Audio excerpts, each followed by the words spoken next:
Hi and welcome back to Stuff About Tutorials. In today's video, we're going to talk about on how to share your profile link on Facebook. Maybe you want to share your profile link on Facebook to your new friends, but you don't know how. So in today's video, we're going to talk about on how you can share your profile link on Facebook.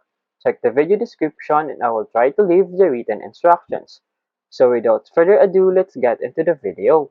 First you need to do is to open your Facebook application. Once you open your Facebook application, you'll be directed into this home page. And then now, to share your profile link, simply tap on this profile icon. Once you tap on it, you'll be directed into your profile page. And then now, to share your profile link, simply tap on this three dots icon.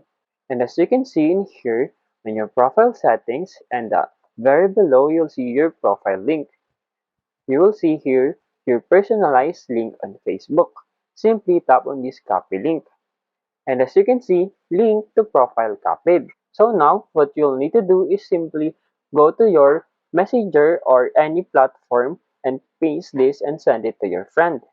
There you go. If you wanted to know on how to share your profile link on Facebook, that is the easiest way I know how. If you know another way to share your profile link on Facebook, leave a comment below. Also, be sure to subscribe for more videos.